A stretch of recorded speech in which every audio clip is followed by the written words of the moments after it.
Ei, pessoal! Grande prazer, professora Gina. Estamos no nosso quarto encontro, aula número 4. Trataremos barroco e arcadismo e conversaremos sobre diversos assuntos. Começamos o nosso trabalho relembrando, revisando os conteúdos que foram tratados anteriormente. O classicismo, ele ocorre a partir do século XV e marca o fim de um período antigo e o início de uma idade chamada moderna. As características desse período são importantes. É bacana que você leia, que você estude cada uma. A primeira delas, a subjetividade. O que significa ser subjetivo? Valorização do eu, dos sentimentos, da pessoalidade. Quando, na verdade, o que importa é a obra e não os sentimentos. Se você, nesse período, tem uma subjetividade contida, significa que é importante valorizar o conteúdo, valorizar a obra e não os sentimentos do artista. Equilíbrio. O classicismo marca um período extremamente equilibrado, um período em que são projetadas nas obras, na arte em si, a proporção, a transparência e tudo sugere, requer, exige equilíbrio. É um período marcado por harmonia. Essa harmonia é refletida por meio da natureza. O homem tem a natureza como perfeita. Todos os seus elementos são perfeitos e essenciais. Então, copiá-la por meio de mimetismo é essencial. Esse período, chamado antropocentrista, traz o homem no centro de toda a adoração, no centro de todo esse universo pessoal. Deus, que no período da Idade Média foi adorado num período teocêntrico, agora não será mais a abordagem. A abordagem é o homem e toda a sua riqueza, toda a sua essência. Então, o homem precisava viver o carpe diem, viver todos os dias como se fosse morrer ao anoitecer, aproveitar o dia. E a relação dele com esses sentimentos é uma relação pura e perfeita, ou seja, platônica, sensual. Quando nós pensamos em valorização da racionalidade, nós temos que pensar em oposição ao sentimentalismo piegas, à subjetividade. Então, em detrimento de tudo que é particular, nós vamos valorizar o que for universal. Nesse período, as produções, lembra? Camões, versos decassílabos, lindos, sonetos, todos marcados com 10 sílabas. Perfeito? Então, fizemos a nossa revisão, vamos agora revisar o segundo conteúdo do período, que foi o quinhentismo. Quinhentismo ou literatura de informação. O que significa quinhentismo? Significa que, no período em que Cabral saiu de Portugal com as naus à procura de terras novas, à procura de caminhos novos que trouxessem recursos a Portugal, ao chegarem ao Brasil, todas as naus, ao chegarem, ao aportarem, trouxeram consigo um escrivão chamado Pero Vaz de Caminha. Caminha descreve na carta a terra brasileira e exagera com a adjetivação. Ao exagerar, ele transforma essa carta num documento de valor histórico.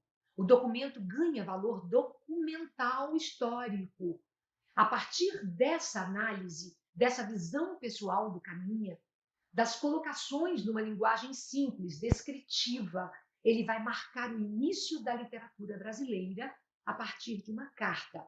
Essa carta que descreve o indígena, seus hábitos, esse aborígene com toda a sua riqueza, será descrito por ele de modo muito especial, além de todas as riquezas que a terra possui. Então, você nota que esse documento ganha feições especiais. Agora tratemos o barroco. Barroco. Essa palavra é muito antiga e ela remete a pérolas tortas, pérolas negras tortas. Mas uma pérola é uma joia, tem que ser perfeita. Então, por que o barroco será chamado de uma pérola torta? Porque o barroco, você descobrirá comigo, foi um período bem exagerado. O barroco ocorre de 1601 a 1768. Nós temos aí o século XVIII. Esse movimento vai compreender múltiplas manifestações artísticas. Por que múltiplas? Porque ele ocorre na literatura, ele ocorre na música, ele ocorre na arte e em outras formas e expressões. Após um processo de reforma, que nós chamaremos de período de reforma religiosa ou contra-reforma, em que a Igreja Católica, por ter perdido espaço e poder, vai atuar de um modo mais objetivo.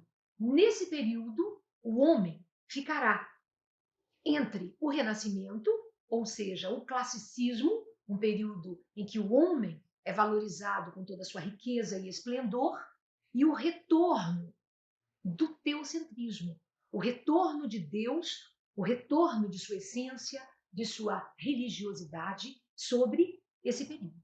O homem, então, vai externar a sua dor, suas angústias, tal como a arte, que também vai expressar tudo isso a partir de espiritualidade exagerada, tratada por meio do teocentrismo, com a mesma valorização da Idade Média que você já estudou, e o racionalismo, o antropocentrismo, que vai marcar o período renascentista. Então, nós temos aí duas forças, uma para um lado, a outra para o outro, e o homem nesse meio, ainda perdido, ainda desorientado, mas buscando seu lugar. Vejamos as características desse período. Como a pérola é negra, pérola valiosa, mas é torta. A primeira característica, note, é o conflito espiritual, é o conflito existencial. Esse homem existe e está confuso. Ele cultua aquilo que é contrastante, porque ele está entre o céu, a satisfação de ser salvo e o gozo terreno. Esse homem está entre Deus e toda a sua riqueza, Deus e toda a sua história magnífica, e o mundo com suas vivências, com sua oferta de prazeres. Então, esse homem está contrastando entre dois pontos, perdido. A obra vai externar isso também. Note que nesse período nós temos muitas antíteses, ou seja, contrastes, as palavras vão se opor, o céu, a terra, Deus, o diabo, o bem, o mal serão marcados por duas expressões. Tudo aquilo que for contemplado como divino, que for contemplado como perfeito, será chamado de, observe, as palavras marcam perfeitamente os períodos. Quando nós pensamos em perfeição e graça, nós pensamos em místico. Então, tudo que for místico marcará o campo divino. Tudo que for profano marcará o campo humano e marcará a terra. Então, nós temos antíteses fortes e temos paradoxos, que são mais agressivas ainda. Esses contrastes, essas comparações. A sinestesia, período que vai trabalhar com olfato, paladar, vai trabalhar com audição e visão, todos os sentidos por meio da poesia. A hipérbole, que marca o exagero, o hipérbato, os contrastes agressivos, a metáfora, que é uma figura que você sempre encontrará nos textos literários, e comparando também, por meio de conectivos próprios da comparação. Tudo isso você já viu, já estudou, e você precisa afirmar esse conhecimento a partir da obra. Feísmo. Que característica seria essa? Feísmo. Seria algo grotesco, uma tela, por exemplo, mostrando pessoas espetadas com garfos dentro de caldeirões, fervendo, pessoas sofrendo, angustiadas. Quem gostaria de ter uma arte dessa em casa? Pelo valor histórico, pelo valor financeiro, talvez, mas pela beleza, não. Então, as imagens são grosseiras, são grotescas. Esse período será marcado pelo feísmo. E o rebuscamento?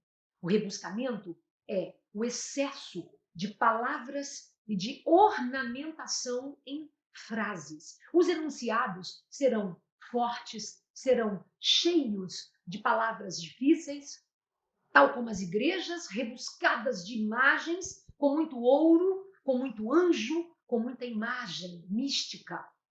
Nesse período, a poesia de um poeta será marcada por essa linguagem, a poesia marcada pelo culto. Então, nós vamos valorizar o cultismo na linguagem de Gregório de Matos Guerra.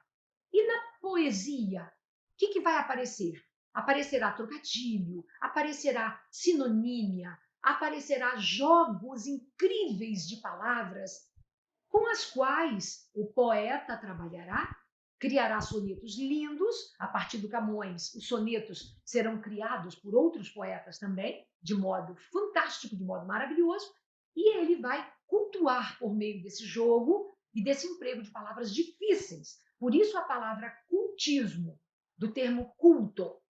E o outro? Qual é o outro grande artista desse período? Será Padre Antônio Vieira. Ele não trabalhará com poesia, ele trabalhará com sermões. E nesses sermões, a característica, além do cultismo, aparecerá o conceptismo, uma outra ideia que nós vamos falar agora. Antes disso, observe a última característica que você vê aí, o carpe diem. Por que o homem quer viver?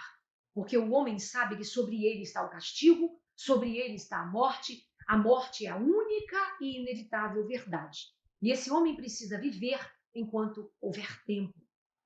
Ele é fascinado pela morte. Por que fascinado pela morte?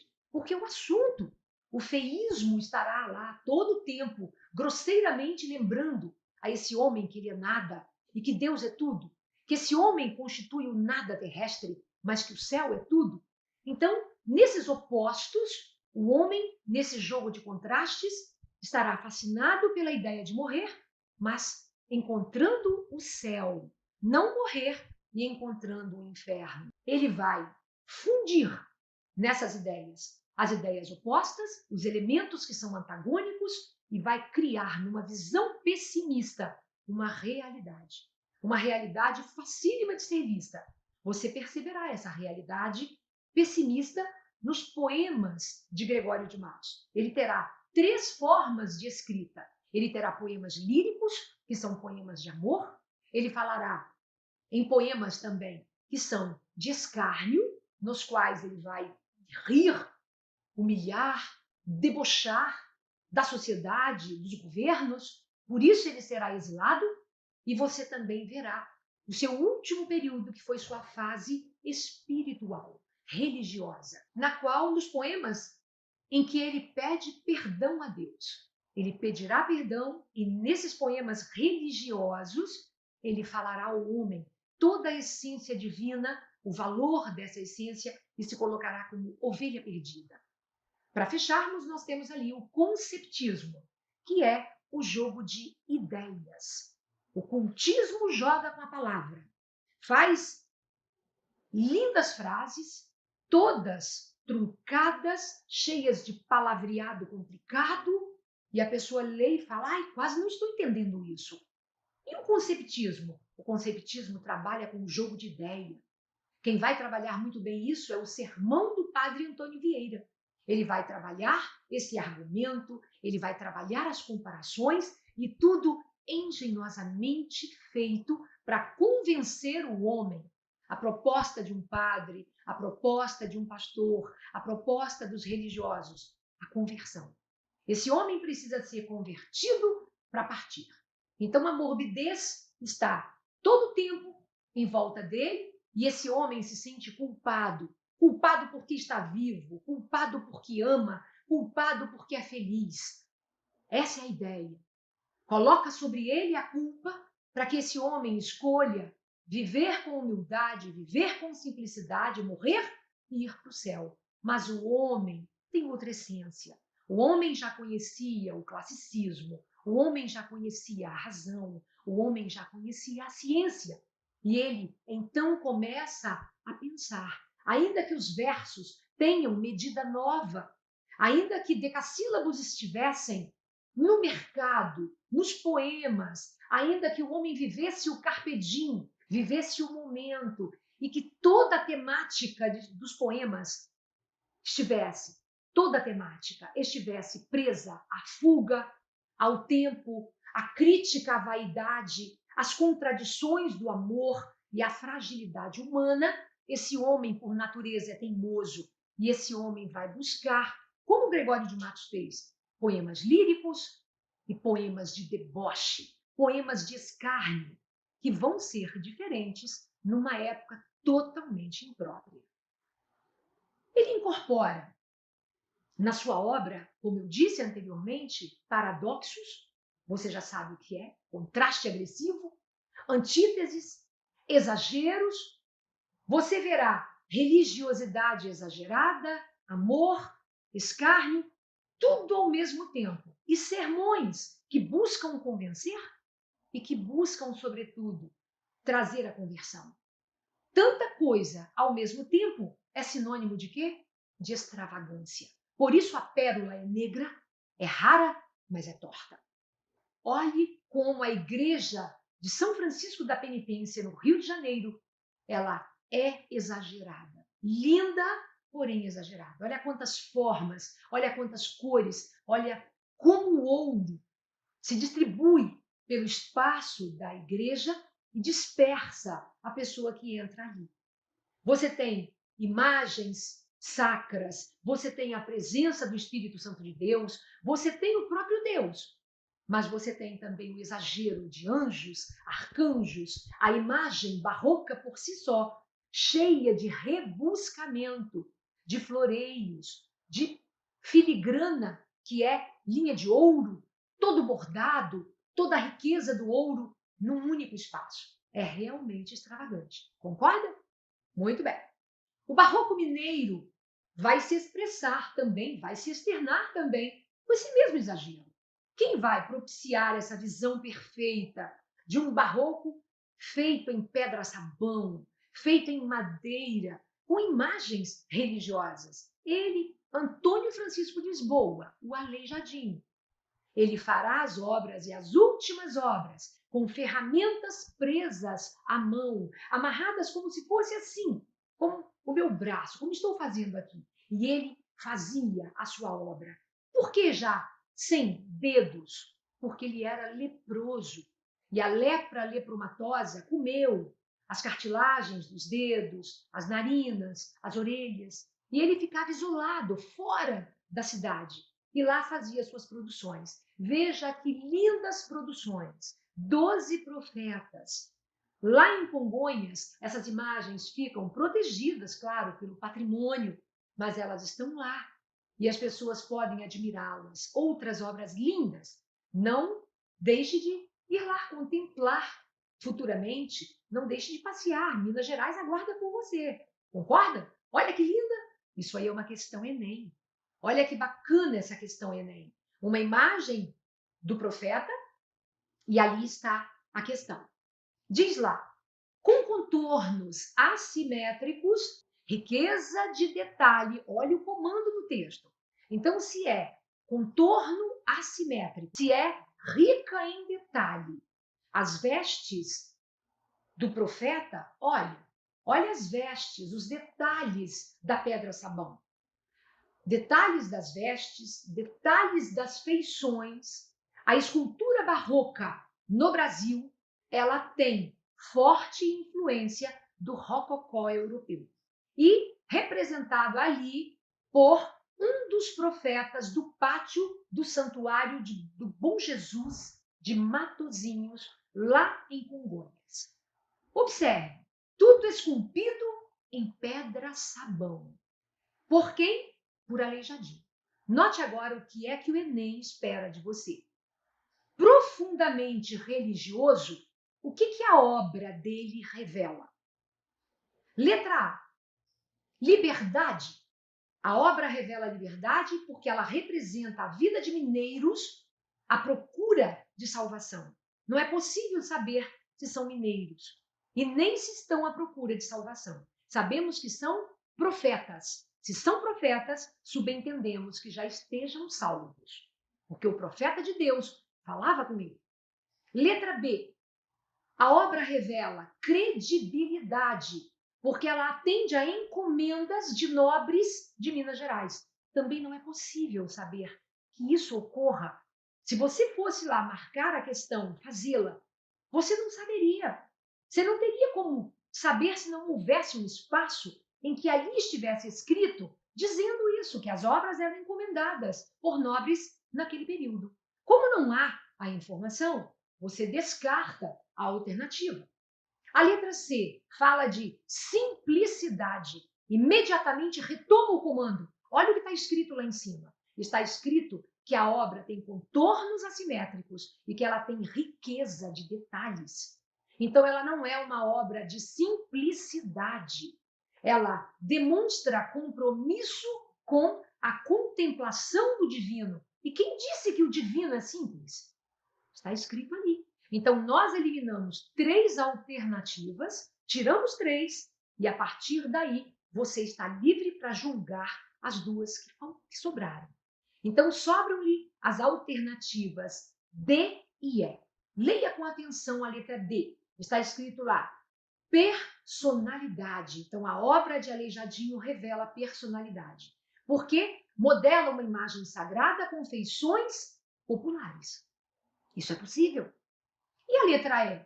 Fala de singularidade. O que é singularidade? Singular é aquilo que é especial. Então, a obra dele é singular, esculpindo personalidade do reinado nas obras divinas. Você tem como saber que o rosto, as feições dos profetas são as feições de personalidades do reinado? Há uma foto comprobatória? Há alguma coisa escrita que nos permita afirmar isso?